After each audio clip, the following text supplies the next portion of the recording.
वो सोई थी।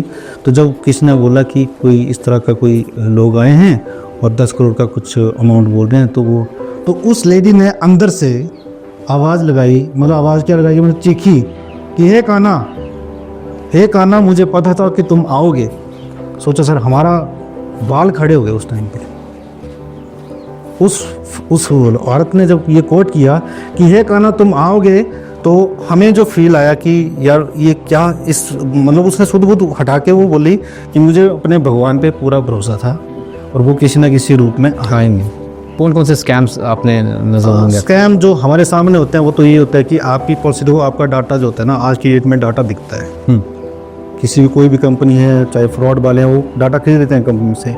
और वैसे भी ये बहुत ओपन सा हो गया हुआ, आप आधार डालो, पैन डालो, सारी चीज़ें आ जाती हैं। आप चाहे फाइनेंस की बात कर लो, आप अपनी इनकम नहीं बताना चाह रहे हो, आप पैन नंबर बता दोगे, मैं यहाँ से आपको 26 निकाल के दे रहा हूँ, ये पैसा आपका है भैया।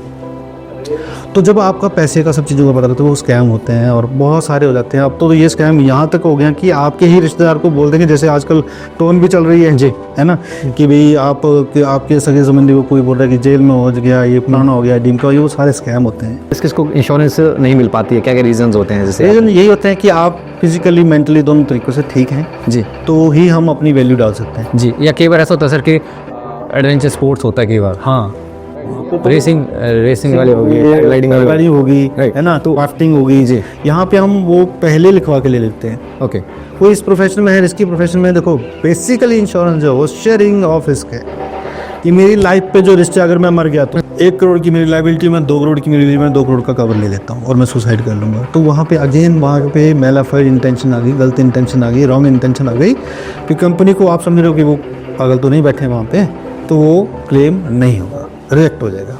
इवन आफ्टर 1 ईयर हम सुसाइड भी कवर कर लेते हैं।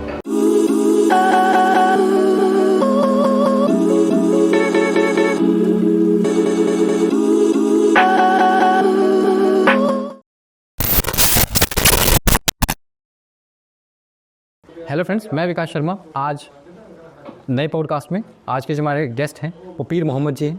आज सर से हम जानेंगे अबाउट इंश्योरेंस, लाइफ इंश्योरेंस क्या होती है, कंसेप्ट क्या है, और सर की क्या जर्नी रही। और लाइफ इंश्योरेंस के बहुत से लोगों के डाउट होते हैं, करवानी चाहिए नहीं करवानी चाहिए, कौन सा प्लान ठीक है, कौन सा नहीं है, राइडर क्या होते हैं, अगर आप इसमें कैरियर बनाएं तो कैरियर कैसे हो सकता है, वो सारी बातें हम आज इस पॉडकास्ट में चर्चा करेंगे। सर स्वागत है आपका। थैंक यू, धन्यवाद काश जी। सर थोड़ा सा पहले हम जानेंगे कि इंश्योरेंस एक कंसेप्ट है, विदेशों में तो बहुत चर्चित है, लेकिन इंडिया में इतनी ज़्यादा बात नहीं होती है। या एक अलग अलग कंपनीज है जो ऐसे बोलते हैं कि मरने के बाद पैसा मिलेगा, एक माइंडसेट है कि मरने के बाद पैसा मिलेगा, राइट। तो वो चीज़ को इंश्योरेंस में या लोग कैसे देखते हैं, उसको अच्छा कैसे पॉजिटिव वे में कैसे देखें? विकास जी, इसमें एक चीज़ रहती है कि इंश्योरेंस इटसेल्फ एक ना बहुत बड़ा कंसेप्ट है। इसको हम बहुत हल्के शब्दों में नहीं बयां कर सकते, क्योंकि इंश्योरेंस एक वो चीज़ आ जाती है जिसको जो आपकी लाइफ में वो इंपॉर्टेंस रखेगी कि शायद कोई घरवाला या कोई और नहीं कर पाएगा, जो इंश्योरेंस कर देगी जी। तो इस चीज़ को समझने के लिए हमें इंश्योरेंस का थोड़ा बहुत एक ओवरव्यू लेना पड़ेगा कि इंश्योरेंस बेसिकली है क्या है। It is not only sale, ये सेल नहीं है या कोई प्रोडक्ट नहीं है, ये किसी परिवार की ज़रूरत हो सकती है जी कल को। तो इंश्योरेंस देखा जाए तो बहुत लंबी चौड़ी बात चली जाएगी जी, उसी को चर्चा उसी कई चर्चा में करेंगे उसको। इसको अगर मैं आपके कैरियर की बात करूं तो आपने क्यों आए और कैसे आए? ये एक बहुत पुरानी स्टोरी है वैसे जी। 17-18 साल मुझे इंश्योरेंस में ही काम करते हुए हो गया है। और जब इंश्योरेंस बेसिकली मुझे समझ में आया तो मुझे लगा कि यार ये मेरा काम है, मुझे इसी काम को करना चाहिए। ग्रेटिट्यूड का काम है, पैसे का भी काम है, नो डाउट, है ना, थोड़ा वो भी रहता है क्योंकि ज़रूरतें रहती हैं। तो जब इंश्योरेंस मेरी जर्नी शुरू हुई है वो ड्यूरिंग कॉलेज डेज।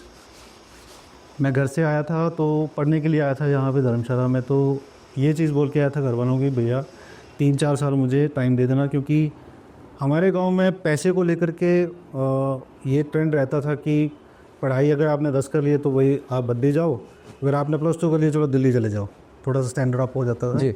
ग्रेजुएशन की बात कोई नहीं होती थी, पढ़ाई की बात कोई नहीं थी। तो मैंने उस चीज़ को थोड़ा सा वो रखा कि मुझे पढ़ना है, मैं घर से मतलब हो सकता है भाग के आ गया या डिसाइड करके आ गया कि मैंने यहाँ पे अपने आप को स्टेबल करना है।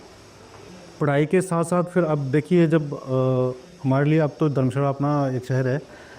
बेसिकली मैं रानीताल से हूँ, तो वहाँ से 30-35 किलोमीटर की दूरी पे जब मैं आया तो आने जाने का तो कोई वो था नहीं कि आना है जाना है अप डाउन करना है कुछ करना है, नहीं, मुझे यहीं पे स्टे करना था। तो मैंने अपने शुरुआती दिन जो है वो मस्जिद में निकाले, 15-20 दिन वहाँ पे निकाले।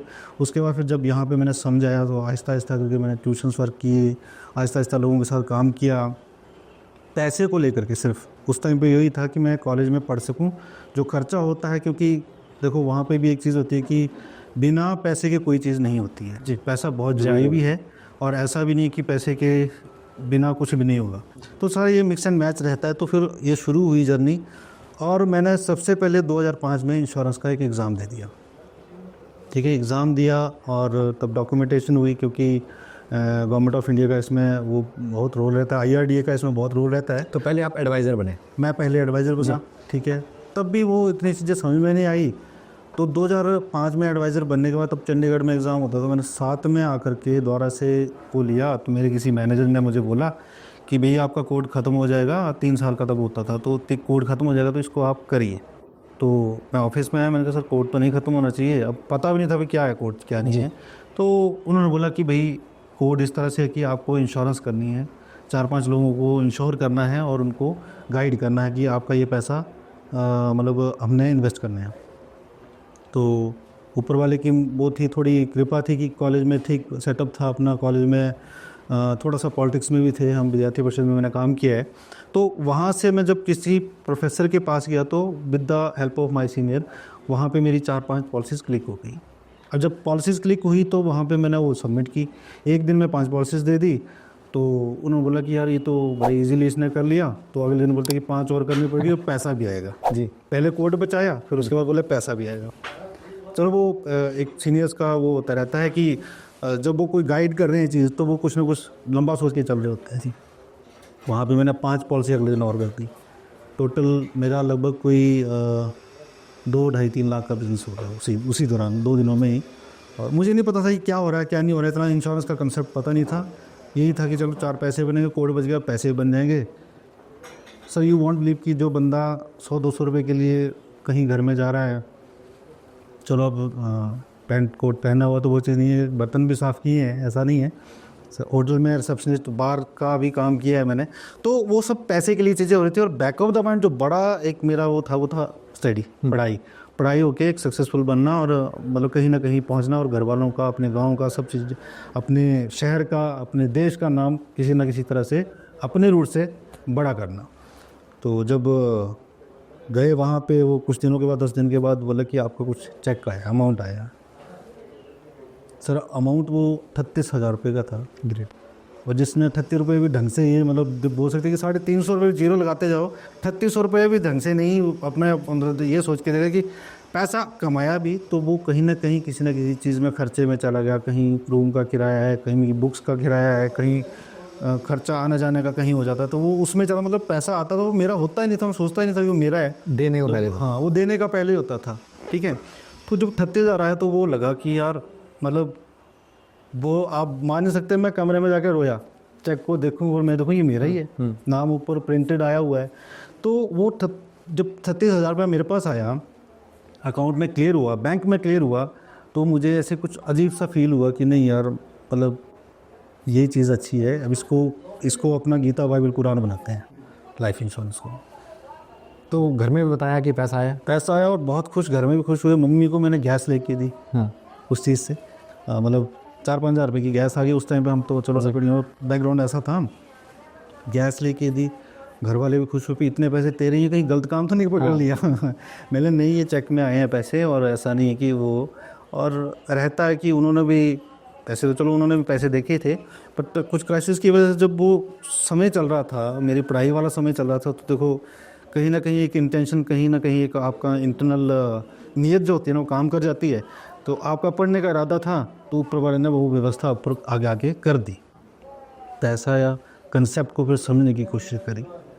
सर वो पैसे से भी फिर ऊपर चला गया। जो इंश्योरेंस, जो आपने क्वेश्चन किया, ये कंसेप्ट पर इतना ऊपर चला गया कि मेरे लिए तो वाकई में वो गीता बाइबल कुरान हो गया। क्योंकि ये इट इज़ नॉट जस्ट कि भाई मैंने किसी को सेविंग बेच दिया, किसी को ये कर दिया। जब मेरी इसमें मास्टरी होती गई, घुसता गया, बाकी चीज़ छोड़ दी। एचएस करने का इरादा था, पढ़ाई करने का इरादा था, टॉप पर रहा था स्कूल में, सब चीज़ें थी। लेकिन जब यहाँ पे आया तो यही देखा कि नहीं यार, मतलब यहाँ से कुछ बन सकता है। पैसे का कॉन्फिडेंस वो आ गया, पहली चीज़ थी। देखो कुछ भी करता तब पैसे के लिए होना था ना जी। तो पैसे का कॉन्फिडेंस आ गया। उसके बाद फिर कंसेप्ट पे चल पड़ा मैं कि यार जब हमने सेविंग करने की शुरू की, क्योंकि देखो समय बहुत जल्दी चल रहा था उस टाइम पे। होता है जब आप सुबह से लेकर शाम तक बिजी रहते हैं तो पता नहीं चलता दिन कब जा रहा है, रात कब जा रही है ना। तो जब वो 5-6 साल निकल गए, लोगों को पैसा आया, मैच्योरिटीज़ आई, कुछ लोगों को क्योंकि तब सेविंग ही ज़्यादा बेचा था, तो मतलब सडनली बच्चों की एजुकेशन का पैसा आ गया। किसी को कोई, जैसे मान लो मेरे कोई प्रोफेसर थे, रिटायर हुए, तो पैसे कहीं एग्जॉस्ट हो गए, तो एकदम से उनको जब पैसा मिला तो यार गुड है, वो पैसा रोटेशन पे आ गया। ठीक है। और तब मैंने समझा कि यार ये जो बिज़नेस है, ये जो काम है, ये ना सिर्फ मेरे पैसे का है, ये उनके पैसे का भी। जी। ठीक है। और उनके पैसे के जब कंसेप्ट में मतलब पकड़ आती गई, तो कहीं ना कहीं जब, चलो भगवान ना करे किसी को क्लेम देना पड़े, मैंने अबाउट 19 क्लेम किए हैं अभी तक एज ऑफ नाउ। जी। जहाँ पे आप अपने आप को फील करोगे कि भाई जिस परिवार में मैं चाहता हूँ कि मुझे किसी को क्लेम ना करना पड़े, जिस परिवार में मैं क्लेम लेके गया हूँ 1 CR 2 CR या 50 लाख का भी अगर लेके गया हूँ, या 5 लाख का भी क्लेम कुछ नहीं गया हूँ, जी। तो वहाँ पे मुझे क्या दर्जा मिला वो सिर्फ मैं जानता हूँ। इसलिए मैंने अच्छे शब्द भी यूज़ किए कि ये दुआओं का काम भी है, ग्रेटिट्यूड का काम भी है। तो एक इंसिडेंट छोटा मैं सुनाऊंगा। एक हमने वैसे मैं वो कोई कोट नहीं करूँगा, नाम नहीं हम कोट कर सकते, कंप्लाइंस होती है। हमने 10 करोड़ का एक क्लेम किया which was higher of my life, जो मेरी ज़िंदगी का सबसे बड़ा क्लेम था। 10 करोड़ का क्लेम बहुत होता है। तो जब उस क्लेम को देने गए, हम चेक को देने गए, फ्रेम करके चेक लेके जाते हैं, तो उस टाइम पे ना वो अभी 18वां-20वां दिन था वहाँ पे जिस बंदे की डेथ हुई थी एक्सीडेंट की वजह से। 5 करोड़ का कवर था, एक्सीडेंट की वजह से वो उसका डबल हो गया, 10 करोड़ बन गया। अब जब हम देने गए तो वो जो जिनको हमने, उसकी 2 बच्चियाँ थीं छोटी छोटी, उनको पता भी नहीं पापा आ गए हैं, मुझे लगता है कोई आया है, वो पापा आए होंगे, उनको पता नहीं है बच्चों की डेथ हो गई हुई है। बच्चियाँ माउंट कार्मल में जाती थी और 2.5 लाख रुपये उनकी फ़ीस थी। जलंधर पॉश जगह पे उनका रेजिडेंस था, और वहाँ पे खर्चे जो मंथली उनके जो एक्सपेंसेस थे, हाउस होल्डिंग जो वो थे, लगभग लाख रुपया था। ठीक है। बच्चों की फ़ीस, दूध वाले का पैसा, सबका पैसा, तो वो सब चीज़ें तो जानी थी, क्योंकि रेगुलर खर्चे होता है। वो रेगुलर खर्चे वो होने ज़्यादा से ज़्यादा 6 महीने कोई, ज़्यादा से ज़्यादा 8 महीने कोई हेल्प कर पाता है। उसके बाद सभी सगा भाई भी होगा तो हाथ खड़े करते हैं, बोलते हैं हमने ठेका नहीं ले रखा है फैमिली का। तो उस टाइम पे वो औरत जो थी वो सुध बुध खोए हुए बैठी थी कि भाई अब मेरा क्या होगा 18 दिन हो गए और उसको ना खाने का पता, ना पीने का पता, ना बच्चियों को देखे, कभी एक को देखे कभी दो को देखो, और वो सोई थी। तो जब किसी ने बोला कि कोई इस तरह का कोई लोग आए हैं और 10 करोड़ का कुछ अमाउंट बोल रहे हैं, तो उस लेडी ने अंदर से आवाज़ लगाई, मतलब आवाज़ क्या लगाई, मतलब चीखी कि हे काना मुझे पता था कि तुम आओगे। सोचा सर, हमारा बाल खड़े हो गए उस टाइम पे। उस औरत ने जब ये कोट किया कि हे काना तुम आओगे, तो हमें जो फील आया कि यार ये क्या, इस मतलब उसने शुद्ध बुद्ध हटा के वो बोली कि मुझे अपने भगवान पे पूरा भरोसा था और वो किसी ना किसी रूप में आएंगे। वो 10 करोड़ मेरे लिए ना एक लाइफ चेंजिंग, वो ये 2017-18 की बात है, लाइफ चेंजिंग एक और चीज़ मेरे इसमें कंसेप्ट में ऐड हुई कि यार मैं करियर देख रहा हूँ या पैसा देख रहा हूँ, नो डाउट ग्रोथ मिली, बहुत पैसा मिला, इंश्योरेंस सेक्टर ही ऐसा समुद्र है ये। तो ये जब चीज़ें हुई, ये इंसिडेंट हुआ, ऐसे कई इंसिडेंट पीछे भी हो रखे थे। तब ये इंश्योरेंस मुझे समझ में एग्जैक्टली आया और मैंने ये अवेयरनेस के ऊपर ये प्रोग्राम करने शुरू कर दिए। मैंने आर्मी एरिया में, क्योंकि जहाँ पे सबसे, क्योंकि ये बड़ा कंसेप्ट है तो ठगी भी होगी भैया जी, ठीक है, फ्रॉड्स भी होते हैं, स्कैम भी होते हैं। तो कौन कौन से स्कैम्स आपने नजर आए? स्कैम जो हमारे सामने होते हैं वो तो ये होता है कि आपकी पॉलिसी, देखो आपका डाटा जो होता है ना, आज की डेट में डाटा बिकता है। किसी भी कोई भी कंपनी है, चाहे फ्रॉड वाले हैं, वो डाटा खरीद लेते हैं कंपनी से। और वैसे भी ये बहुत ओपन सा हो गया हुआ, आप आधार डालो, पैन डालो, सारी चीज़ें आ जाती हैं। आप चाहे फाइनेंस की बात कर लो, आप अपनी इनकम नहीं बताना चाह रहे हो, आप पैन नंबर बता दोगे, मैं यहाँ से आपको 26 निकाल के दे दूँ, ये पैसा आपका है भैया। तो जब आपका पैसे का सब चीज़ों का पता लगता है वो स्कैम होते हैं और बहुत सारे हो जाते हैं। अब तो ये स्कैम यहाँ तक हो गया कि आपके ही रिश्तेदार को बोल देंगे, जैसे आजकल टोन भी चल रही है जी, है ना, कि भाई आपके सगे संबंधी को कोई बोल रहा है कि जेल में हो गया, ये फलाना हो गया, डिमका, ये वो सारे स्कैम होते हैं। फिजिकल जो चीज़ होती है, जैसे मैं आज इंटरेक्शन मेरी और आपकी हो रही है, and I am very grateful for you, और इस चीज़ के लिए मैं बड़ा ग्रेटफुल हूँ कि ये चीज़ कहीं ना कहीं कुछ लोगों के पास जो जाएगी, हमारे लोगों के पास, वो इस चीज़ को सोचेंगे। तो जो स्कैम होने, ये सब चीज़ें होनी, उन चीज़ों से बचने के लिए हमारा फिजिकल या ये अवेयरनेस होना बहुत ज़रूरी होता है। जहाँ अच्छी चीज़ होती है वहाँ बुरी भी होती है, इसमें कोई बड़ा हैरान होने वाली बात नहीं होती जी। तो हमें इन सब चीज़ों से बचना भी है, और इंश्योरेंस का जो कंसेप्ट है उसको बिल्कुल ध्यान में रखना है कि भैया insurance is not for me only, it is for my family. ये मेरे परिवार के लिए भी है। मैं नहीं रहूँगा तो मेरे जो खर्चे होंगे वो नहीं मरेंगे, वो ज़िंदा रहेंगे, ठीक है। और अगर मैं रह भी गया तो मेरे ड्रीम्स फिर वो मुझसे तो बड़े होते जाएंगे ना, जैसे जैसे मैं बढ़ रहा हूँ मेरे ड्रीम भी बढ़ते जाते हैं, ठीक है जी। आप जैसे एडवाइज़र थे, अभी आप सीनियर पोस्ट में हैं, तो एज ए एडवाइज़र कोई ज्वाइन करता है या जो लोग काम कर रहे हैं एज एडवाइज़र, तो उनको आपको क्या सजेशंस होंगे कि आप काम कैसे करें, या कुछ अपने एक्सपीरियंस होंगे? ये देखो, एक करियर है, और लाइफ में ना मैंने एक चीज़ सुनी है कि जब हम ऑप्शन बी रखते हैं ना अपने पास, तब कहीं ना कहीं हम इंटरनली अपने ऑप्शन ए को ख़त्म कर चुके होते हैं। इसको हम फोकस ही बोलते हैं। मैंने एक मूवी में सुना था कि एक मंजे हुए खिलाड़ी में और एक खिलाड़ी में क्या फ़र्क है, तो एक ही फ़र्क है सर, टैलेंट का नहीं है। वहाँ पे स्किल का इशू नहीं होता है, वहाँ विल का इशू होता है।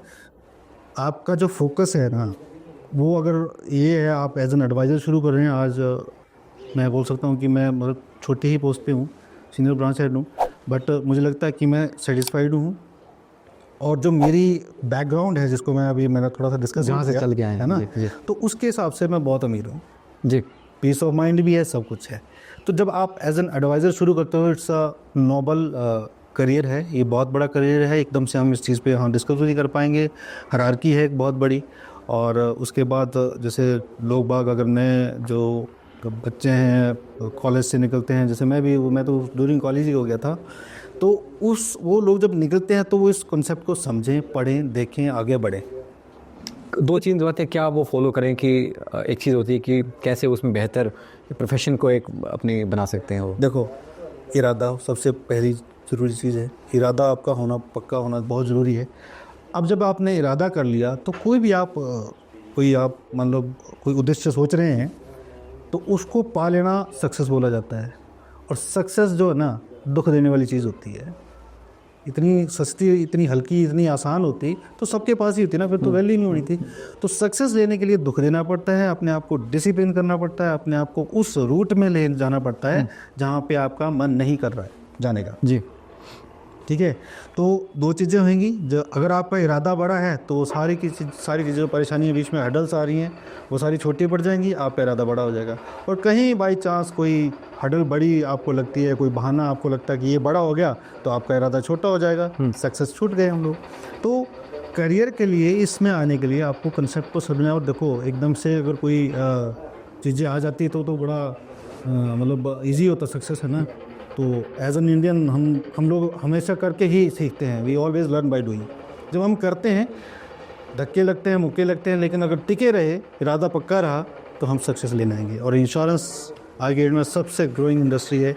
42% की जो ग्रोथ इंडस्ट्री ने दी है वो अभी दी है। और जब भी कोई पैंडेमिक आता है, नॉर्मली तो चीज़ों को पता नहीं चलता, जब भी कोई पैंडेमिक आता है, जब भी कोई डिजास्टर आता है या कोई विपदा आती है काइंड ऑफ, है ना, तो वहाँ पे इंश्योरेंस का कंसेप्ट सबसे पहले आ गया। आप पहले यही पूछते हैं कि इंश्योरेंस करवाइए कि नहीं करवाइए। हाँ, सबसे बड़ी चीज़ मैं आपको बताऊँ, एग्जांपल हम आमतौर पे जाते हैं, जैसे हम किसी के क्रिमिनेशन पे गए जी, है ना, तो उस टाइम पे बंदा पूछता है, यार बीमा वूमा कराया कि नहीं कराया। लगा ना, पहाड़ी में ऐसे ही होता है कि बीमा करवाया था कि नहीं कराया था। तो तब शॉकिंग लगता है कि यार करवाया होता, मतलब अगर देखो, अगर तो नेचुरल डेथ हो रही है, 60-70 क्रॉस कर गया तो कोई दिक्कत नहीं थी। लेकिन अगर जैसे 30 साल, 32 साल, 40 साल की एज में बंदा कोई हो जाता है, निकल जाता है ना, कोई मिसहैप हो जाता है, तो उस टाइम पे यही पूछते हैं कि बीमा था। जब हम इंपॉर्टेंस कितनी, अगर सड़क पर एक्सीडेंट होता है तो गाड़ी को ये बात है कि इंश्योरेंस लाओ पहले। इंश्योरेंस लो, या कभी कभी हम और तो काउंट भी कर सकते थे, बीमा कराया ऐसे करके, है ना। तो बीमा बहुत बड़ी चीज़ है। समस्या ये है कि इसको ना बदनाम कर दिया गया। अब बुरा मानने वाली बात भी नहीं है, अवेयरनेस प्रोग्राम मैं बोल सकता हूँ क्योंकि मुझे किसी का कोई टेंशन नहीं होती। हमारे पास ना जब मोनोपोली होती है, हमारे पास ऑप्शन सेकंड नहीं होता है, तो उसका ना मिस यूज़ होना शुरू हो जाता है, राइट। तो 2000 से पहले हमारे पास एक ही कंपनी थी, ठीक है, मदर है वो सबकी, नो डाउट, बट वहाँ पे जो क्वालिटी थी ना वो कंप्रोमाइज़ हो गई। बीमा नहीं बिका, रिश्ते बिके हैं, मैं मतलब, है ना, मैंने भी शायद हो सकता है शुरू में यही किया हो। बीमा नहीं बिका, रिश्ते बिके हैं, मतलब एक भाई बहन के पास या चाचा भतीजे के पास या भतीजा चाचे के पास जाएगा तो वो बोलेगा कि चाचा आज ये करानी है, मेरे को टारगेट है भैया, मेरा टारगेट है, मुझे जो मर्जी करके दे ये करवानी है। बट होता क्या है, ना तो उस चाचा जी को पता कि क्या मैंने खरीद लिया, ना उस भतीजे को पता। और फिर जब वो क्रैक्स आएंगे ना 1 साल बाद 2 साल बाद, जब उसकी अच्छी चीज़ सामने आई थी वो बुरी चीज़ निकल के सामने आती है, या वो डॉक्यूमेंट पॉलिसी बॉन्ड पता नहीं कहाँ है, पता नहीं होगा। देखो मेरे पास नेक्स्ट फिल्म में दिया नहीं दिया, वो समझ के लिया होता तो पता होता। अब बिना समझ के लिया है, ऑब्लाइजेशन थी 20-25 हज़ार की ऑब्लाइजेशन होती है, अगर सही करते हो सकता है वो 15,000 में होनी थी, हो सकता था वो 50,000 में होनी थी। फैक्ट फाइंडिंग है ना ये तो जी। मैं देखो वही है ना कि हर किसी को एक ही साइज़ का कपड़ा नहीं आता है, किसी को एक्सेल भी आएगा, किसी को एम भी आएगा, किसी को वो भी आएगा जी। अब वो एम साइज़ वाला अगर एक्सेल डबल एक्सेल ले लेगा तो उस पर तो वो लटके गए ना। तो सेम वे में इंश्योरेंस भी ऐसा प्रोडक्ट है कि क्यों इसको प्रोडक्ट बोला गया, ऐसा तो पेज ही है ना एक, पर प्रोडक्ट क्यों बोला गया, वो इसलिए बोला गया कि आप अपनी ज़रूरत के हिसाब से बीमा लीजिए। आपको किस चीज़ के लिए, किस पर्पज़ के लिए, किस पॉइंट ऑफ व्यू से आप ले रहे हो, वो पॉइंट ऑफ व्यू आपका पूरा होना चाहिए, वो आपका जो ज़रूरत है वो पूरी होनी चाहिए, देते समय या लेते समय। अब सर इंश्योरेंस के ऊपर आते हैं तो इंडिया में कौन सी ऑर्गेनाइजेशन है जिसको रन करती है, कब से रन कर रही है, थोड़ा सा वो डिटेलिंग। हाँ देखो, हम सबका जो इंश्योरेंस को जो रेगुलेट करती है that is IRDA, insurance regulatory development authority. उस सभी की सभी इंश्योरेंस कंपनी को, whether it is LIC, whether it is Bajaj, whether it is ICICI prudential, max life insurance, ICICI, ये आपका टाटा, ये लाइफ इंश्योरेंस, जितनी भी हमारी 24-25 कंपनीज़ हैं उन सभी को एक ही बॉडी रेगुलेट कर रही है, दैट इज़ योर IRDA। वो अपने रेगुलेशन तैयार करती है और ये रेगुलेशन जो है वो बैलेंसिंग करती है। जिस तरह से हम देखते हैं कि सारे बैंकिंग सेक्टर को RBI हैंडल कर रहा है, सारे टेलीकॉम डिपार्टमेंट को ट्राई हैंडल कर रहा है, इसी तरह से इंश्योरेंस को IRDA हैंडल कर रही है, ठीक है। और इसमें कोई जैसे बोलते हैं ना कि ये प्राइवेट कंपनी, ये सरकारी कंपनी, ये चीज़ जब आती है सामने तो इससे बिल्कुल दूर हो जाओ, क्योंकि प्राइवेट होगी चाहे गवर्नमेंट होगी उसको तो रेगुलेट वही कर रही है ना, IRDA, ठीक है। तो इसलिए थोड़ा सा हमें ये देखना होता है, और IRDA के अंदर जो कंपनी काम कर रही है, फिर हमारा पैसा बिल्कुल सेफ चला जाता है, वो पैसा एक्ट में जाता है। मेरा 10 रुपये भी जा रहा है तो वो एक्ट में जा रहा है, वो कहीं किसी और चीज़ में नहीं जा रहा, तो वो बॉन्ड मिलेगा, उस बॉन्ड के अकॉर्डिंग आपकी मेजॉरिटी मिलती है। एक चीज़ आती है सर कि इंश्योरेंस पर्सनल लेनी चाहिए, फैमिली की लेनी चाहिए, वो कैसे डिसाइड करे कोई, या क्या क्या प्लान होते हैं। वही चीज़ आ गई कि इंश्योरेंस एक इतना बड़ा समुद्र है। देखो आप मतलब टाइप कौन कौन से होते हैं, थोड़ा सा वो चीज़ बता दीजिए। हाँ, वो टाइप्स हो सकते हैं। अदरवाइज़ इंश्योरेंस इतना बड़ा समुद्र है, बहुत सारी मूवीज़ आपकी इसी चीज़ पे बनी है इंश्योरेंस पे, है ना, क्योंकि बहुत स्टोरीज निकलती हैं, बहुत केसेस आते हैं, क्लेम के ऊपर आते हैं, क्लेम के ऊपर आते हैं, बहुत कई समटाइम मेलाफाइड इंटेंशन के साथ भी इंश्योरेंस होती है, तो उन सब चीज़ों से बचना होता है। अब मेजरली अगर हम देखेंगे तो हमारे पास ना लाइफ इंश्योरेंस है जो इंडिविजुअल हम और आप अपने लिए करते हैं, हेल्थ इंश्योरेंस है, वो हेल्थ ऑब्वियस है, अब ह्यूमन लाइफ का ही होगा तो वो भी कहीं ना कहीं कनेक्ट कर जाता है लाइफ से ही है। एक जनरल इंश्योरेंस होती है, ठीक है, वो जनरल इंश्योरेंस जो वो आपकी एसेट मूवेबल और फिक्स्ड एसेट दोनों की होती है ना, और चाहे वो आपकी कार्स हैं, घर है ना, मकान है, शॉप है, किसी का भी इंश्योरेंस हो सकती है।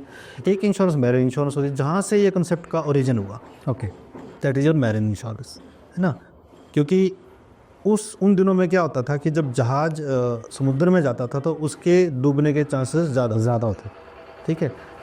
अब तो टेक्नोलॉजी बहुत है, लेकिन उस टाइम पे बहुत सारे मतलब ऐसे सिचुएशंस आ जाते थे कि जहाज़ डूब सकता है, तो वो क्या एक कंसेप्ट आया कि वो कुछ पैसा अमाउंट वहाँ पे बाहर रख जाते थे, ठीक है, और कोई अगर जहाज़ डूबता है तो उसका जो एक बंदे को बेनिफिट या 10 बंदों को बेनिफिट जाना हो, वहाँ से उस फंड में से जाता था, कोई सरकार नहीं, कोई कुछ नहीं, कोई लेना देना नहीं, ठीक है। इसी चीज़ पे बेस्ड जो इंश्योरेंस चला, और जब इंडिया में ये चीज़ शुरू हुई है आफ्टर पार्टीशन, अगर मैं बात करूँगा तो LIC को ये जिम्मेदारी दी गई थी, और बिकॉज़ LIC में अब वही बोलूँगा कि अब पॉपुलेशन भी बहुत बड़ी है, इंडिया बहुत बड़ा है, तो वो कवरेज नहीं हो पाई थी। एक्चुअल इंश्योरेंस गई नहीं थी।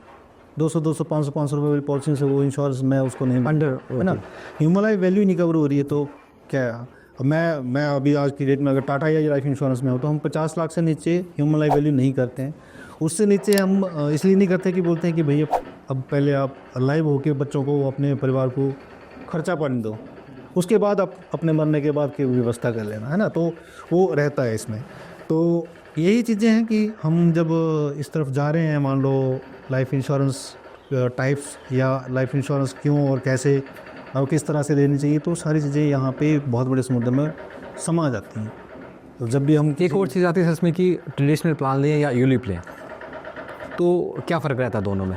देखो वो टाइप ऑफ प्रोडक्ट है जी, है ना। किसी के पास मर्सिडीज़ भी है तो किसी के पास 800 भी होगी, तो वो डिपेंड्स करता है। थोड़ा सा डिफरेंस थोड़ा सा अगर बता दें, जैसे कस्टमर्स कई बार जानना चाहते हैं कि उनका एडवाइज़र है वो हो रहा है जी मैंने आपका ट्रेडिशनल प्लान किया है या मैंने सर आपका यूलिप में पैसा लगा दिया है। यूलिप जैसे सब ऐसे यूलिप नहीं बोलते हैं शेयर मार्केट में पैसा लगा दिए, राइट। तो मोटा मोटी मैं आपको बता देता हूँ, बड़े लेमन, क्योंकि हमारे यहाँ हिमाचल में हम बड़े लेमन शब्दों में चीज़ों को एक्सप्लेन करते हैं या समझते भी बड़ी लेमन शब्दों में ही है।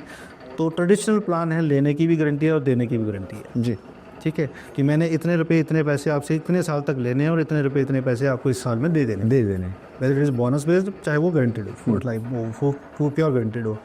यूलिप में आपका पैसा ट्रांसपेरेंसी के साथ आपके सामने रख दिया जाता है। अगर आपके पास नॉलेज है मार्केट कैसे मूव कर रही है, क्या मार्केट सिचुएशन आने वाली है, क्या मार्केट रिटर्न दे रही है, तो उसके हिसाब से अगर हम चलते हैं तो यूलिप प्लान आ जाते हैं। वहाँ पे हम पर्टिकुलर किसी फंड में पैसा डालते हैं। 8 10 15 20 तरह के फंड्स होते हैं हर कंपनी के पास। वो कौन से फंड में हम पैसा लगाते हैं वो हमें सामने दिखता है। मेरा पैसा कितना कटा, मेरा कितना लगा, मेरा FMC फंड में मेरे चार्जेस कितने लगे, मेरे पॉलिसी एडमिन चार्जेस कितने, वो सारी चीज़ें आपको ट्रांसपेरेंसी वहाँ पर दिखेगी उस प्लान में। और उल्टा उसमें अगर ट्रेडिशनल में जाएंगे तो वहाँ पे आपको इतनी ज़्यादा टेंशन लेने की जरूरत नहीं है, कम मिलेगा लेकिन आपको पता होगा कि इतने रुपए मिलने हैं, इतने साल इतने गारंटी। हाँ, इतने साल लेने भी हैं, ये भी गारंटी है। अब बीच में कभी जब हम करते हैं ट्रेडिशनल प्लान से, हम कई लोग वो करते हैं कि मतलब मेरे साथ ठगी होगी, मैं तो इतना दिया था मुझे इतना ही मिला। भाई अगर आपने ब्रीच ऑफ कॉन्ट्रैक्ट नहीं किया है तो उस कॉन्ट्रैक्ट में डे 1 में आपको दे दिया है वो कॉन्ट्रैक्ट कि इतने रुपए इतने पैसे आपने इतने टाइम देने हैं, इस टाइम पे निकलेंगे, इस टाइम पे नहीं निकलेंगे, ये करेंगे तो ये होगा, ये करेंगे तो वो होगा। वो सारी की सारी चीज़ें आपको दे दी गई हैं। लेकिन हम लोग क्या है उस चीज़ को नहीं देखते हैं। हम देखते हैं कि वही भतीजा आया, भांजा आया, है ना, वो देखते हैं। वो नहीं देखना, वो भी देखो, वो भी ज़रूरी है। उसमें भी वो भी देखेंगे, आप प्लान भी देखें, प्लान ज़रूर देखो कि आपका रिटायरमेंट प्लान किया है या मनी बैक किया है या वेल्थ वाला किया है। और कई बार टारगेट्स आ जाते हैं। मैं किसी खास बंदे का, यार मेरी नौकरी की फंस गई यार, एक पॉलिसी करा दो, ठीक है। तो वहाँ पे आप ठीक है उसको करो। देखो ये सोशलिज्म होना चाहिए, सोसाइटी में रहना है तो ये सब चीज़ें होनी चाहिए। आप उसको भी देखो, लेकिन वो क्या दे रहा है वो भी देखो, पता होना चाहिए, है ना। पॉलिसी बॉन्ड को देखो, उसमें टर्म्स एंड कंडीशन लिखी होती हैं। वो चीज़ें नहीं ठीक लग रही हैं, आप उससे क्वेश्चन कर लो। वो नहीं रिस्पॉन्ड कर रहा है, क्योंकि कई बार कटमाठी के बाद बंदे गायब हो जाते हैं, तो वो नहीं रिस्पॉन्ड कर रहा है। देन आपके पास फ्री लुक का टाइम होता है, जो कि 15 दिन से अभी IRDA ने 30 दिन का कर दिया। फ्री लुक क्या होता है सर, मुझे बता दो। फ्री लुक ये होता है कि जो टर्म्स एंड कंडीशन मेरे एग्जीक्यूटिव ने आपको बताई, एज एन मैं कंपनी बात कर रहा हूँ, मेरे एग्जीक्यूटिव ने जो टर्म्स एंड कंडीशन आपको बताई हैं, क्या वो टर्म्स एंड कंडीशन वैसे ही हैं, रिटर्न में नहीं है? अगर वो आप उससे सेटिस्फाई नहीं है या कोई और रीज़न आ गया, कुछ भी होता है ऐसा, तो आप उस टाइम पे अपनी पॉलिसी को फ्री लुक कर सकते हैं। फ्री लुक मतलब कि उसको कैंसिल कर सकते हैं, कॉन्ट्रैक्ट को विड्रॉल कर सकते हैं। ओके। तो पैसा वगैरह बराबर उतना मिल जाएगा, A to Z पूरा पैसा मिलता है। ओके। चाहे उसमें मेडिकल डिक्लाइन हुए हैं तो अलग बात है, मेडिकल हुए हैं तो कुछ कंपनी के अगर चार्जेस आए हैं तो वो कंपनी बेयर करती है। वैसे आमतौर पर कोई चार्जेस नहीं करते हैं ट्रेडिशनल पॉलिसी में, ठीक है, क्योंकि कॉन्ट्रैक्ट तो पड़ा तो बाद में ना, ये है। तो ये चीज़ें रहती हैं। देखो व्यवस्थाएं सारी हैं, प्रावधान सारे हैं, फैसिलिटीज़ सारी हैं, लेकिन हमें पता हो उसी चीज़ का ये प्रोग्राम है। एक और चीज़ आती है कि सर कुछ एक प्लान करते हैं कि उसके बाद बोलते हैं कि मेडिकल करवा लो, लाइफ इंश्योरेंस, तो वो कब आते हैं, ये मेडिकल वाला बातें कब आती हैं, या एज में जब एज ज़्यादा होती है तब आती है, या कुछ ऐसा होता है? ऐसा बहुत लंबी जाने वाली है, मुझे इंटरेस्टिंग क्वेश्चन पूछ रहे हैं आप भी। देखो मेडिकल आएगा, हम देते हैं, मान लो 50,000 दिया मैंने, 1 करोड़ का कवर ले लिया, मेरी जेब से तो 50,000 ही गया ना जी, लेकिन कंपनी के स्टेक में कितना आ गया है? 1 करोड़ की जिम्मेदारी आ गई। है ना। अब 1 CR कंपनी देखेगी कहीं कोई मेलाफाइड इंटेंशन तो नहीं है सामने वाले की, जानबूझ के ले रहा हूँ, मैं मरने वाला हूँ और मैं करोड़ रुपए की इंश्योरेंस करवा लेता हूँ और वो मेरे घर वाले तो चलो सुखी हो जाएंगे। एक चीज़ ये हो गई। तो मेडिकल कंपनी अपनी सिक्योरिटी, अपनी सेफ्टी के लिए कराती है कि क्या ये बंदा फिटफाट है, क्योंकि इंश्योरेंस हर किसी को नहीं दी जाती है। कोई फिजिकली चैलेंज है तो हम इंश्योरेंस नहीं दे पाते हैं। जी, क्यों कंपनी बोलती है कि वो भी बताइए सर, किस किस को इंश्योरेंस नहीं मिल पाती है, क्या क्या रीजंस होते हैं जैसे? रीज़न यही होते हैं कि आप फिजिकली मेंटली दोनों तरीक़ों से ठीक हैं जी तो ही हम अपनी वैल्यू डाल सकते हैं। जी, या कई बार ऐसा होता है सर कि एडवेंचर स्पोर्ट्स होता है कई बार। हाँ, राइट, या रेसिंग वाले राइडिंग होगी, Right. है ना, तो राफ्टिंग होगी जी। यहाँ पे हम वो पहले लिखवा के ले लेते हैं। ओके, कोई इस प्रोफेशन में है, रिस्की प्रोफेशन में, देखो बेसिकली इंश्योरेंस जो है वो शेयरिंग ऑफ रिस्क है कि मेरी लाइफ पे जो रिस्क है, अगर मैं मर गया तो देखो लाइफ हम जब हम तो उनके लिए अलग से होती है सर इंश्योरेंस, उसके लिए क्या होता है? हाँ वो एडवेंचर की होती है, उनकी नहीं होती है। लाइफ इंश्योरेंस नहीं होगी इनकी, ओके, है ना। जैसे कोई मैरिनर है तो उसका हम क्वेश्चनर लेते हैं, कोई आर्म्ड लाइफ में कोई लाइफ इंश्योरेंस लेता है आर्म्ड फोर्सेस का, तो उसका भी आर्म्ड लाइफ क्वेश्चनर होता है कि वो कौन से जगह पे है, कहीं नक्सलाइट एरिया में, कहीं आतंकवादी वाली टेररिज्म एरिया में तो नहीं है, कोई सेंसिटिव एरिया में तो नहीं है ना। तो वो सारी चीज़ें वो कंपनी अपनी तसल्ली करती है, क्योंकि कंपनी के पास प्रपोजल आपका आया है। कंपनी तो हमें लगता है भी कंपनी हमारे पास आई है, बट कंपनी के पास आपका गया प्रपोजल कि भैया ये मैंने अप्लाई किया, क्या ये मुझे मिल सकता है। वो कंपनी डिसाइड करेगी कि मिलेगा कि नहीं मिलेगा। तो उस एवरेज में, इसको हम अंडरराइटिंग बोलते हैं, Okay. है ना। उस एवरेज में उस अंडरराइटिंग को करने के लिए वो सारी चीज़ें कि मैं इस रिस्क को वेयर कर सकती हूँ कि नहीं कर सकती हूँ, वो कंपनी की मर्जी होती है, उसके अंडरराइटर की मर्जी होती है, और एक प्रॉपर ग्रिड सेटअप सिस्टम होता है इसका। सर एक और चीज़ आती है कई बार कि हम उसमें क्वेश्चन, जब हमारे पास बॉन्ड आता है या जब हम फिल करते हैं फॉर्म, तो उसमें कई बार होता है कि यार बीमारी शो नहीं करते हम कई बार, या फिर स्मोकिंग है उसमें तो चल मैं पीता नहीं हूँ, रेगुलर नहीं हूँ, राइट, कभी कभी पीता, अल्कोहलिक है तो नहीं, कभी कभी पीता हूँ जी, राइट। लेकिन जब क्लेम लाने की बारी आती है तब वो श्योर है कि आपको इतना कुछ है। हो गया ना, वही मेलाफाइड इंटेंशन होगी ना। मुझे बीमारी है और कंपनी बोले कि ये बीमारी तो नहीं है, और आप मना करें तो क्या हो गया, वो नीयत बदनीयत होगी ना। तो कंपनी के पास राइट है कि भैया आपने क्यों नहीं बताया, ठीक है। तो उस टाइम पे हमें, जब हम प्रपोजल लेते हैं, साइन कर रहे हैं, इंश्योरेंस कर रहे हैं, तो कंपनी आपसे वही उम्मीद कर रही है जो आप हैं, और यहाँ पे जो हम भरते हैं वो अटमोस्ट गुड फेथ पे हम चलते हैं। मैं जब आपका प्रपोजल भर रहा हूँ, अगर मैंने आपसे पूछ लिया, अगर आप, मुझे पता है कि आप पीते हैं और आपने बोल दिया कि नहीं जी मैं नहीं पीता हूँ, तो मैं नहीं पीता ही लिखूँगा। अटमोस्ट गुड फेथ, कि एक अंधा विश्वास। अगर आप बोलना चाहते हैं नहीं पीते हैं तो कोई दिक्कत नहीं, चला दो, जान दो, हमें क्या है। ये तो कंपनी इन्वेस्टिगेट करेगी ना, जब 1 CR देने पड़ेंगे। जी बार आती है कंपनी की भी ना, 1 करोड़ देना है तो 50,000 के एवरेज में, तो उस टाइम पे कंपनी ये इन्वेस्टिगेशन करती है। सम टाइम होता है, कुछ ग्रुप्स हैं लाइक जिनका CSR बहुत अच्छा है, क्लेम सेटलमेंट रेशो, जैसे हम इंश्योरेंस लेते हैं तो 2 ही चीज़ें देखते हैं कि क्लेम सेटलमेंट रेशो किसका अच्छा है।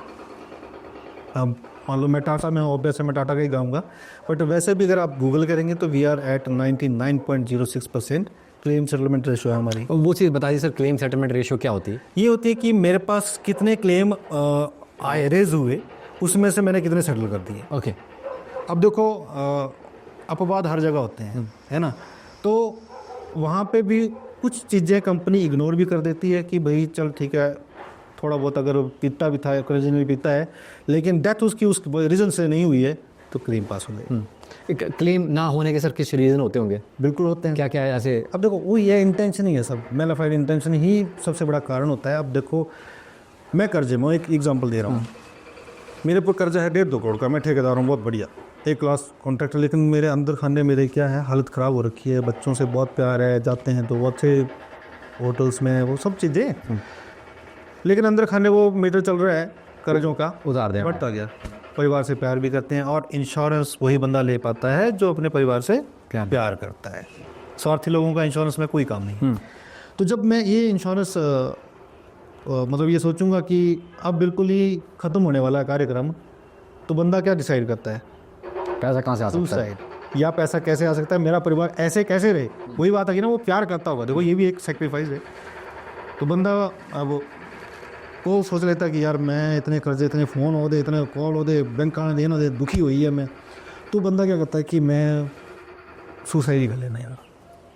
बहुत सारे केसेस ऐसे देखे हैं हमने। सर एक और चीज़ इसमें आती है कि मान लो कि इंश्योरेंस की है, तो कितने टाइम बाद वो पैसा ले सकता है? जैसे आपने क्लेम की बात की, ऐसा तो आज इंश्योरेंस 30 डेज़ का उसको कुछ भी होता है तो हाँ, Tata AIA is only company जो 4 घंटे में क्लेम सेटल करती है, बट फिर भी IRDA नॉर्म्स के हिसाब से वो 30 डेज़ का है। मैं 30 डेज इंश्योरेंस लेने के बाद मान लो आपको बॉन्ड साइन हो गया, उसका 30 दिनों के बाद आपको कुछ होता है, डेथ हो जाती है, Death तो हो जाती डेथ के 30 दिन के बाद, डेथ के 30 दिन के अंदर आपको इनफैक्ट इंटीमेशन के 30 दिन के बाद। इंटीमेशन के 30 दिन के बाद आपको पैसा ऐसे में तो कंपनी को, एज ए कंपनी तो पता नहीं लगा ना कि मर गया बंदा। अब कल का इंसिडेंट है, पॉलिसी आई है, शायद अमित जी ने, मेरे हमारे कॉमन फ्रेंड है, उन्होंने बोला कि इस तरह से एक वो है, क्लेम है, हम किसी ऑफिस में बैठे थे तो सर 2014 में उनकी डेथ हो रखी है। अच्छा, ठीक है, उनको कंपनी एज अ लाइफ समझ के उनको बोनस डिविडेंड दे रही है। ओह माय गॉड, 4 बोनसेस उनको जा चुके हैं। जैसे उनको बोले इनकी तो डेथ होगी, इनको पैसे आ रहे हैं, हम क्लियर कैसे कराएं? अच्छा, वो अगर वो गलत तो इंसान होता तो वो क्लियर करा के नाम ढूंढ ही लेता है बंदा कहीं ना कहीं से। कंपनी पैसे कैश नहीं और लेन देन करती, चेक उनको मन पे अकाउंट्स पे आ रहे हैं। लाइव वो है नहीं है तो वो अकाउंट होना नहीं था, तो उनको चेक बना के कंपनी दे रही है भी चलो बंदा हो सकता है कहीं इंटीरियर में है तो नहीं, अगर वो कर पाए तो उसको चेक जा रहे हैं, उसका रिकॉर्ड बन रहा है। ठीक है, लेकिन वो बंदे की डेथ हो रखी है, उसको कंपनी को तो पता नहीं है, तो कंपनी तो 4 घंटे में क्लेम दे देती है जी। ठीक है, मैं जब मंडी में पोस्टेड था तो हमारा एक बहुत इंटीरियर कहीं जाके क्लेम हुआ 4 लाख का जी। अभी वो क्रिमिनेशन करके आ रहे थे, बंदा कोई इंटेलिजेंट था, उसने वहाँ से क्लेम रजिस्टर किया और क्रिमिनेशन करके अभी वो घर पहुँच रहे थे कि उसका क्लेम घर में उसके अकाउंट में ठचक हो गई नॉमिनी के। जी ठीक है, तो ऐसा भी होता है भी 4 घंटे में क्लेम होता है। लेकिन अब वहाँ पे क्या जो चीज़ चल रही थी हमारी कि भाई ये क्लेम कैसे होते हैं, ये सब चीज़ें ना सब्जेक्ट टू इन्वेस्टिगेशन, अंडरराइटिंग और ये सब चीज़ें बड़ी मैटर करती हैं और इनका हमें नॉलेज होना चाहिए। अब जैसे सुसाइड की वो जो मैं ठेकेदार वाली को मतलब कर रहा था, मैं ठेकेदार नहीं बोलूँगा नहीं तो कल मेरे को पकड़ लेंगे। कोई भी है ना, कोई भी लाइबिलिटी वाला बंदा वो सोचेगा मेरे परिवार को दुखी ना हो, कोई परेशानी ना हो, 1 करोड़ की मेरी लाइबिलिटी में 2 करोड़ की मेरी, मैं 2 करोड़ का कवर ले लेता हूँ और मैं सुसाइड कर लूँगा। तो वहाँ पे अगेन वहाँ पे मेलाफाइड इंटेंशन आ गई, गलत इंटेंशन आ गई, रॉन्ग इंटेंशन आ गई कि कंपनी को आप समझ लो कि वो पागल तो नहीं बैठे वहाँ पे, तो वो क्लेम नहीं होगा, रिजेक्ट हो जाएगा।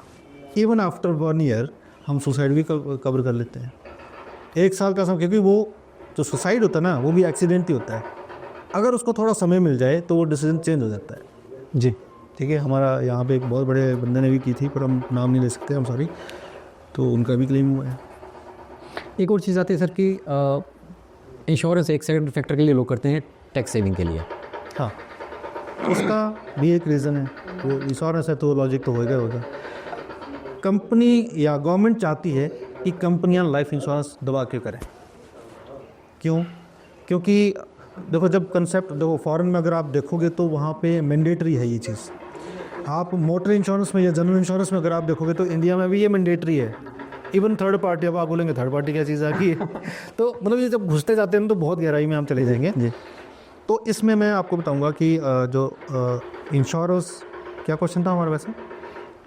टैक्स सेविंग वाला। हाँ, टैक्स सेविंग का कि क्यों करते हैं, मैं जानबूझ के इसलिए बोले ताकि याद रखिए हम टैक्स पे हैं।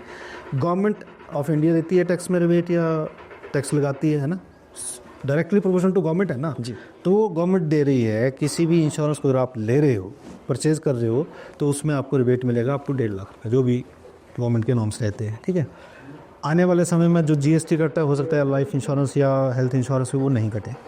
क्यों? प्रमोट करने के लिए जी, कि भी आप ज़्यादा से ज़्यादा इंश्योरेंस लो। रीज़न बिहाइंड, देखो अगर इंश्योर्ड नहीं है इंडिया, ठीक है, एक मैं बहुत बड़ा हमारा एक थीम भी आने वाला है, मैं आपको बताऊँ, IRDA जो एक हमारी ऑर्गेनाइजेशन है सेंटर की, वो मान के चल रही है कि हम 2047 में पूरे इंडिया को इंश्योर कर लेंगे। 100 साल पूरे हो जाएंगे हमारे आज़ादी के, और तब तक अगर हम इंश्योर्ड नहीं है तो ये हमारे लिए क्वेश्चन मार्क है। अभी सर एक डाटा बता दें कि अभी कितना %? देखो जब मैंने शुरू किया था 18 साल पहले तो 2% 1.5% लोग इंश्योर्ड थे। आज की डेट में 6-6.5% तक मैक्सिमम लोग जो वो इंश्योर्ड हैं। ठीक है, 1 वे में या 2 वे में किसी भी तरीके से 6% तक लोग। हमारे पास 90 वही करियर की बात भी आ गई कि 94% मार्केट अभी भी स्टिल 42% की ग्रोथ देने के बाद भी मार्केट में अभी हमारे पास ऑप्शन है। कई बार हमें इस प्रोफेशन को, इस नॉवल को एंट्री करने से पहले कई बार लोग ये क्या काम पकड़ लिया यार, कौन तो पॉलिसी बेचनी, तो अब तो ये ऐसा वैसा कुछ वही है, वो हर्डल्स हैं। आप अगर देखोगे, अगर ऐसा हम सोचे बोले सारे तो उधर करे करता एजेंट हो ऐसा बोलते हैं जी, बट मेरा मानना है अगर टाटा एक्सपेंड कर रही है, बिरला एक्सपेंड कर रही है, पीएनबी एक्सपेंड कर रही है, जितनी भी 24 की 24 कंपनियां हर शहर में हर जगह पे वो एक्सपेंड कर रहे हैं अपने आप को, नए नए ऑफिस खोल रहे हैं, नए नए टीम्स आ रही हैं, तो इट मीन्स कि 94% पे उनकी नज़र है कि भाई 94% अभी भी खाली है। ठीक है, तो 6% बहुत कम है। IRDA ने बहुत अच्छा इनिशिएटिव लिया है कि हम 47 तक हम पूरा 100% इंडिया को 100% नहीं कर पाएंगे तो 20% तो 80% तो हम कर ही देंगे। जी। एक और चीज़ आती है कि sir insurance come as a investment. हाँ, वो वो देखते एक वो फिर वो प्रोडक्ट का टाइप आ गया। ओके कि तो वो कैसे जो लोग सोच रहे हैं कि यार इंश्योरेंस में क्या इन्वेस्टमेंट भी की जा सकती है। बिल्कुल, क्योंकि इंश्योरेंस भी रहे और इन्वेस्टमेंट भी हो जाए। हाँ, क्योंकि कई बार ऐसा होता है कि हम दूसरी जगह होता है कि यार पैसा तो नहीं चल जाएगा, तो एक डर रहता है, लेकिन इंश्योरेंस में ऐसा लगता है ना पैसा तो बच जाएगा, जितना लगा उतना सेफ होता है, सेफ साइड रख लो। तो वो इन्वेस्टमेंट वाला कैसा रहता है वो चीज़? देखो वहाँ पे हम बेसिकली जो लाइफ इंश्योरेंस होती है वो टर्म पे चलती है ना, ह्यूमन लाइफ वैल्यू पे चलती है। लाइफ इंश्योरेंस तो लाइफ हो ना, बाकी जो लाइफ का कंसेप्ट आता है वो आप लाइफ इटसेल्फ वो लिखा देती है कि अगर पेन बोर्ड होता तो मतलब मुझे वो है लिखने का। तो लाइफ अगर हम लिखते हैं तो LIFE है ना, L को छोड़ दीजिए जब वो स्टार्ट होती है और E को छोड़ दीजिए जब वो एंड होती है, बीच में क्या रह जाता है इफ़। ये इफ़ का मतलब ही लाइफ इंश्योरेंस है कि मेरे साथ ये हो गया तो, मैं अगर मर गया तो, मैं अगर जी गया तो, मेरे बच्चे का बड़ा कहीं अच्छे कॉलेज में सिलेक्शन हो गया तो, ठीक है, या मुझे बच्चे को कंपटीशन में कहीं डालना भेजना है, कोचिंग करवानी है तो, ये जो तो है ना, ये सारे ही प्रोडक्ट तैयार कर देता है। अदरवाइज जो मेन जो मैं समझता हूँ सबसे ज़्यादा ज़रूरत होती है बंदे को टर्म इंश्योरेंस है। ठीक है, कि मेरी जो वैल्यू है, मान लो ह्यूमन लाइफ वैल्यू है, अगर मेरी वैल्यू 50 लाख अगर एलिजिबिलिटी होती है ना, इसका भी पैमाना होता है, और पैमाने के लिए भी थोड़ा सा मैं बोल रहा हूँ, ये घुसते जाएंगे हम। पैमाने के लिए हम ना या बंदे की सैलरी स्लिप लेते हैं या बंदे का ITR लेते हैं, है ना, क्योंकि हमें आंकना तो है ना कि किस तरह के किस वैल्यू के कितनी वैल्यू है। हाँ, तो ITR का और सैलरी का होना या एनुअल इनकम का होना जो वो तय करता है किस बंदे की वैल्यू कितनी है। ठीक है, वो फैक्ट फाइंडिंग से हो जाता है, तो वो चीज़ हो जाती है, तो हम उस अकॉर्डिंगली अगर एलिजिबिलिटी के हिसाब से मैं अगर 50 लाख का भी टर्म ले रहा हूँ तो मुझे लगता है मेरे हिमाचल के लिए वो भी काफ़ी होता है, और it is not more than एक ब्राउन ब्रेड से भी ज़्यादा, मतलब दिन का खर्चा जो होता है हमारा, है ना, या जिसको हम चाय का कप भी बोल सकते हैं, उससे ज़्यादा वो खर्चा होता है नहीं। तो क्यों नहीं लेनी चाहिए, हम नहीं लेते हैं, सिर्फ इंश्योरेंस का नाम सुन के ही डर जाते हैं, जबकि इंश्योरेंस वो चीज़ है। मैं कई बार जाता हूँ अपना कार्ड लेके देता हूँ कि भाई मेरे नहीं रहने पे, मतलब मैं अपने पे ही लेता हूँ, मैं सामने वाले को बोलता हूँ कि आपके नहीं रहने पे आपके बच्चों की एजुकेशन, दूध वाले का पैसा, पानी वाले का पैसा, बिजली का पैसा, हाउस रेंट और अदर एक्सपेंसेस कौन देगा। एक बंदे का नाम इस कार्ड के पीछे लिख दो, ठीक है, मैं आपको अपना गुरु बना लूँगा, और अगर कोई नहीं मिलता है तो ये मेरा सामने वाला नंबर है, इस पर कॉल कर लीजिएगा, तो आपको सोल्यूशन मिल जाएगा। फिर फैक्ट फाइंडिंग होती है, बहुत अंदर तक जाना पड़ता है कि उसको एग्जैक्टली चाहिए क्या है। कई बार हम जाते हैं तो इतना बड़ा थप्पा निकाल के रख देंगे, ये इतनी बड़ी पॉलिसी भैया, एक भी पूछ लूँगा निकाल, सर एक मिनट देना, ये निकाल ली, इसका क्या होना है, मुझे नहीं पता, ये करिए वही, उस चीज़ का फ़ायदा नहीं। आप पब्लाइजेशन में 10 लाख खर्च दो, उसका फ़ायदा नहीं है। आप अपने लिए एटलीस्ट सेल्फ कॉन्सेंट्रेट होकर के, स्वार्थी होकर के अपने लिए एक टर्म पॉलिसी ले लो, 20-25-50 हज़ार की होएगी, ज़्यादा से ज़्यादा, इससे ज़्यादा वो नहीं बनती है। तो मेरे ख्याल से उस तरफ जाना चाहिए, टर्म इंश्योरेंस करना चाहिए, हेल्थ भी लेना चाहिए। हेल्थ में भी, क्योंकि देखो जब हॉस्पिटल का बिल आता है तो वो आपकी सारी की सारी सेविंग को ड्रेन कर देता है, तो उस वहाँ पे भी ऑब्जर्व थोड़ी नहीं बना हॉस्पिटल जाना है, वो इंटेंशन वहीं पे आ गई ना चीज़, कि मैं इसलिए इंश्योरेंस ले रहा हूँ कि ताकि मैं क्लेम करूँगा, इसलिए नहीं लेना चाहिए। मैं इसलिए इंश्योरेंस ले ली, हेल्थ या टर्म जो भी है, मेरा जो अगर कुछ ऐसा होता है इमरजेंसी फंड खत्म ना हो, हाँ, या सेविंग फंड खत्म वही ना हो। इफ़ का आंसर ही यहाँ पे सोल्यूशन है, इस तरह से। और सर एक और चीज़ आती है इसमें कि कई बार एजेंट बोल गया या एडवाइज़र बता गया हमें कि सर आप एडवाइज़र राइडर भी ले लो। हाँ, राइडर भी होते हैं। देखो तो राइडर्स क्या चीज़ होती हैं, क्योंकि हमारे जब कस्टमर्स आगे देख रहे होते हैं उनको नई नई टर्म्स आ जाती हैं तो वह बोलते हैं जी ये क्या है, राइडर बता तो गया लेकिन वो पता नहीं होता। पता नहीं है। देखो अब राइडर क्या है, हम गाड़ी लेते हैं, तो मैं क्यों एग्जांपल से कर रहा हूँ ताकि समझ में आ जाए, हमारा जो पर्पज़ है वो सॉर्ट हो जाए। हम गाड़ी लेते हैं, हम बेस मॉडल भी लेते हैं, कई बार हम मीडियम मॉडल भी लेते हैं, हम टॉप मॉडल भी लेते हैं। चलनी तो वो गाड़ी है, बैठे तो 5 ही लोग हैं या 10 ही लोग हैं, जो भी गाड़ी हमने ली है। अब जो एक्स्ट्रा हम डलवा रहे हैं, मान लो मैंने अलॉय डलवा लिए, मान लो मैंने स्टीयरिंग कंट्रोल रख लिया, मान लो मैंने एसी भी कर दिया, मान लो मैंने और 4 चीज़ें कर दी, Music these system all are जी। Riders, riders extra benefits, you have to pay for that. आपको उनको पे करना पड़ता है, लेकिन आपको उसकी फैसिलिटी भी मिलती है। तो वो डिपेंड करता है कि उस बंदे को मान लो मेरी एलिजिबिलिटी 50 लाख की थी, मैंने राइडर लगा के वो 1 करोड़ की बना ली, तो दैट इज़ माई स्मार्टनेस, है ना। तो राइडर कहीं ना कहीं वो फ़ायदा भी दे जाते हैं, राइडर फ़ायदा ही दे के जाते हैं, नेगेटिव तो बोलना ही क्यों। एक और चीज़ आती है सर कि बच्चों ने कैरियर स्टार्ट कर दिया है ना, जैसे मान लीजिए कोई एडवाइज़र बना, तो वो अपने आप को ग्रो कैसे करे या क्या क्या उसमें स्किल्स होनी चाहिए? इसके लिए तो फिर बैठना पड़ेगा ऑफिस में, बट स्टिल मैं ओवरव्यू एक देता हूँ। देखो जब कोई बच्चा करियर शुरू करता है, उसको स्किल बनानी है, उसके बाद उसको मान लीजिए MDRT जैसे होता है, हाँ राइट, तो वो अचीव कैसे करे?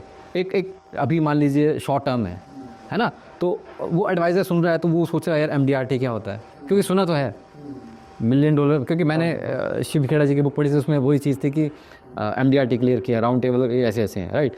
तो क्लब्स होते हैं, अगर मैं इंश्योरेंस में उसमें बात करूँ तो क्लब्स होते हैं, तो वो एक लेवल से दूसरे लेवल पे कोई व्यक्ति कैसे जाए, या एडवाइज़र है उसको अपना लेवल कैसे अप करे? अप करें, हाँ राइट। इसमें क्या है, आपने बहुत अच्छा मतलब चलो वो बुक रीडिंग बहुत अच्छी चीज़ होती है। आपने जैसे वो शिव खेड़ा जी का पढ़ा, तो उन्होंने अपना करियर इसी चीज़ से शुरू किया था जी। हालांकि उसके बाद जब उन्होंने मार्केट देखी, सब कुछ देखा, तो इतना चीज़ें सीख लिया, क्योंकि इंसान सीखता किससे है, सामने वाले से, है ना, अपने आप से, बुक्स से भी नहीं होता, बट कहीं ना कहीं हमें वो चीज़ मिल जाती है कि जो हमें मार्केट देती है वो कहीं नहीं मिलेगी शायद। तो शिव खेड़ा जी ने लिखा है कि मैंने मतलब मेरे लिए 2-3 पॉलिसीज़ करना भी एक पहाड़ हो गया था, 2-4 बार किया, 5-7 बार किया, 10 बार किया, 20 बार किया, तब कहीं जाके मैं इस पे हुआ, और उसके बाद उन्होंने MDRT किया। MDRT एक ऐसा खिताब है जो जैसे आप बोलेंगे ना क्रिकेट में वर्ल्ड कप है, मूवीज़ में हम देखेंगे तो ऑस्कर अवार्ड होता है, इसी तरह से ना यहाँ पे इंश्योरेंस में अगर कोई बहुत बड़ा खिताब है तो वह है MDRT। इसको हम $1 मिलियन राउंड टेबल बोलते हैं, और ये इंडिया की मतलब वो नहीं है ऑर्गेनाइजेशन या जिसको बोलते हैं टेबल, ये इंटरनेशनल प्लेटफॉर्म पे ये चलता है, इसलिए ये इन अपना कैलेंडर ईयर में चलता है, जनवरी से लेकर 31 दिसंबर तक ये चलता है, और एक सेट ऑफ बिजनेस होता है, ठीक है। क्योंकि सक्सेस बोलते हैं कि अगर हल्के बंदे को भी मिल जाए ना तो वो उसको वैसे फाड़ देता है ना, वो उसका दिमाग ही ख़राब हो जाता है, चढ़ जाता है। मान लो किसी से अगर 5,000 वाले बंदे को अगर आप बदला लेना है उससे, तो उसको 25,000 पकड़ा दो, ख़त्म, ख़राब है, ठीक है, पर दूसरे चक्कर में पड़ जाएगा, पैसा आता है ना, माया, ऐसी माया बोलते हैं। तो MDRT का जो हम देते हैं तो वो मेहनत से बनता है, और इसमें इस तरह का एक टेबल लगता है, राउंड टेबल जिसको हम बोलते हैं, जिसमें कोई भी बड़ा नहीं होता, किसी भी कंट्री का बंदा बड़ा नहीं होता है। और यहाँ पे एक चीज़ मैं और कोट करूँगा कि हर किसी का, जैसे मतलब मैंने शुरू में मतलब इंट्रोडक्शन में ही बोला कि मैं अपने देश के लिए भी कुछ करना चाहता हूँ, मैं अपने गांव के लिए भी, मैं अपने पेरेंट्स के लिए भी, सबके लिए कुछ ना कुछ करना चाहता हूँ। तो आपके पास ये ऑप्शन यहाँ पे आ जाती है MDRT में कि आप वहाँ पे इंडिया को जाके रिप्रेजेंट कर रहे हैं, आप इंडियन फ्लैग लगाएंगे, उस टेबल में बैठेंगे, चाहे आप 10 ही पढ़ें, ठीक है। स्पोर्ट्स और ये इंश्योरेंस ही एक ऐसी चीज़ है जहाँ पे आप किसी देश को रिप्रेजेंट करते हो, ठीक है। तो ये आपके पास ऑप्शन आ है। देखो करियर की बात आई थी, तो करियर देखो कहाँ है कि आप इंडिया को भी रिप्रेजेंट करेंगे, लेकिन उसके लिए मेहनत तो करनी पड़ेगी। तो $1 मिलियन राउंड टेबल हम जनवरी से लेकर 31 तक करते हैं। हमारे मतलब अभी हमारी ब्रांच जैसे टाटा ये धर्मशाला है, तो हमने 3 MDRT लास्ट ईयर भी प्रोड्यूस किए, इस साल भी प्रोड्यूस किए, और उम्मीद है कि अवेयरनेस जिस तरह से हम लोग कर रहे हैं, जिस तरह का हमारा ग्रुप है, वो शायद 10-11 तक हम पहुंच जाएंगे। और एक चीज़ मैं और कोरिलेट करना चाहूँगा, जो IRD की बात चली थी कि हम 47 तक पूरे इंडिया को इंश्योर्ड करेंगे, तो हमने हिमाचल दिवस के उस पर उपलक्ष्य पे 30 तक एक थीम रखी हुई है कि हम 250 लाइफ्स को सेव करेंगे। एज एन धर्मशाला ब्रांच हम 250 लाइफ्स को सेव करेंगे। कैसे सेव करेंगे? लाइफ इंश्योरेंस दे करके, है ना। ऐसे नहीं कि वहाँ पे उनको कंबल दे दिए, ये दिए, ऐसा नहीं। प्रोफेशनली उनको करेंगे जो उनके काम आएगी चीज़ लॉन्ग टर्म में, उनके नहीं रहने पे, ठीक है। तो ये भी एक हमारा इस अवेयरनेस प्रोग्राम को करने का एक पर्पस था कि हम ये भी बताएं कि हम इस जनवरी को, इस हमारा जो हिमाचल दिवस है, इसमें हम कोशिश कर रहे हैं कि हम थोड़ा सा क्या बोलते हैं, जो जिसको बोलते हैं ना शेयरिंग होती है ना, जैसे जब वो सेतु, राम सेतु बन रहा था ना जी, तो उसी हिसाब से, उसी औकात से ना वो गिलहरी क्या करती है कि वो पानी में डूबती है और रेत के साथ लगती है, ऐसे ऐसे करके जितना रेत उससे हो पाता है वो चिपका के चली जाती है। तो उतनी ही हम बहुत ज़्यादा तो नहीं, 100% तो हम इंडिया को नहीं कर पा रहे, लेकिन हम हिमाचल के हिसाब से, हम अपने हिमाचल को छोड़े धर्मशाला को के हिसाब से हम 250 पॉलिसीज़ का हम दे रहे थे कि ये हम सेव करेंगे, लोगों को सेव करेंगे, ठीक है। तो कहीं ना कहीं हम सेंट्रल गवर्नमेंट की थीम के साथ टाटा ये हमेशा ही अलाइंड होती है। जी अभी सर जैसे मान लीजिए टाटा से आपसे किसी ने जुड़ना हो, एज ए एडवाइज़र किसी ने कैरियर जुड़ना हो, एज ए किसी ने पॉलिसी के लिए आपसे गाइडेंस लेनी हो, तो वो आपसे कैसे कांटेक्ट कर सकता है? देखो, कचहरी अड्डा धर्मशाला में हमारी ब्रांच है, डडवाल कॉम्प्लेक्स में हमारी ब्रांच है जी। और सबसे इजी आजकल होता है गूगल, क्योंकि दिन के 20-25 फ़ोन ऐसे आ जाते हैं। गूगल पे आप टाटा ये धर्मशाला लिखेंगे, आपको फ़ोन नंबर के साथ सारी डिटेल्स वहाँ पे मिल जाएंगी। और आई एम ब्लेस्ड कि टाटा ने मुझे ये जिम्मेवारी दी हुई है और मतलब वहाँ पे मेरा ये नंबर है। इनफैक्ट टाटा के नंबर है, मैं टाटा का नंबर यूज़ करता हूँ जी। तो वो सारी चीज़ें ईजी हैं और मार्केट में हमारा जो सिस्टम, हमारा जो सेटअप है या मॉडल है वो हर जगह फैला हुआ है। दिल्ली का बंदा आके भी यहाँ सर्विस कर रहा है, यहाँ हिमाचल का बंदा भी यहाँ आके सर्विस कर रहा है, सर्विस दे रहा है इनफैक्ट। तो वो सारे के सारे ऑप्शन जो अवेलेबल हैं ऑनलाइन भी, और एड्रेस तो हमने बता दिया। और आपसे टेलीफोनिकली किसी ने अगर मान लीजिए पूछना हो, कुछ करना हो, तो अपना नंबर आप बता दें ताकि। हाँ, आप नंबर स्क्रीन पे भी आप फ्लैश कर दें, अदरवाइज़ 9805007786 करके नंबर है, इतनी जल्दी किसी को याद नहीं होगा। मैं नंबर फ्लैश हो जाएगा, आपसे किसी ने कांटेक्ट करना हो तो मेरे और भी कुछ असिस्टेंट हैं जैसे मेरे साथ में जो इस मुहिम में चले हुए हैं, तो काफ़ी हमारी एक बहुत बड़ी टीम है, लगभग 250 लोगों का ग्रुप है धर्मशाला ब्रांच में, जो काम कर रहा है, लोगों को सर्विस कर रहा है। पर्पज़ उनका कुछ भी हुआ लेकिन वो अच्छा काम कर रहे हैं, सिंपल ईजी है। लास्ट में सर कुछ मैसेज आप देना चाहेंगे? मैसेज विकास जी यही है, it is for my India, it is for my Himachal, it is for my Dharamshala also, कि लाइफ इंश्योरेंस एक सॉल्यूशन वाली चीज़ है, परेशानी वाली चीज़ नहीं है, ठीक है ना। जैसे हम बोलते हैं ना कि इंजेक्शन लगाना है, लगाते टाइम तो थोड़ी सी दर्द होती है, लेकिन वो रिलीफ जो मिलता है ना, दैट इज़ है ना, उसकी काउंटेबिलिटी होती है।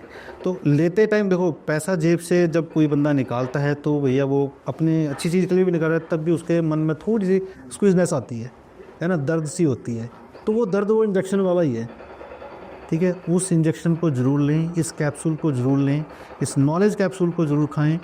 और इससे क्या होगा कि आप आज भी अपने परिवार के लिए कर रहे हैं, भगवान ना करे कुछ ऐसा हो जाए आप ना रहें, तब भी आपके परिवार के लिए आप काम करेंगे। आप नहीं करेंगे तो आपका पैसा काम करेगा। अभी मैन एट वर्क है, उस टाइम पे मनी एट वर्क आ जाएगी। सो मेरे ख्याल से इंश्योरेंस को समझिए। मैं लास्ट में ये कहना चाहूँगा कि अगर आपके पास पॉलिसी करवाई है तो आप सर से पूछ सकते हैं कि मेरी कौन सी पॉलिसी है, क्या पॉलिसी है, वो भी डिटेलिंग अपनी कर सकते हैं कि मेरे को कब मेरे पैसा मिले। किसी भी कंपनी की अगर आपने इंश्योरेंस करवाई तो आप डिस्कस कर सकते हैं, क्योंकि सेवा भाव है तो सेवा भाव आ ही गया ना भी। आप कोई भी कंपनी हुई, कंसेप्ट तो सबका एक ही है जी। क्योंकि कई बार ये होता है कि कोई इंश्योरेंस कर गया लेकिन पता नहीं क्लेम कैसे मिलेगा, घर में पड़ी हुई है। तो वो जो सारी परेशानी है आपकी, वो सर और सर के टीम्स जितने भी लोग हैं, बिल्कुल, तो उसमें आपकी मदद करेंगे। और सर के साथ जो कांटेक्ट करना चाहेंगे वो नंबर आपको फ्लैश हो जाएगा। थैंक यू, धन्यवाद।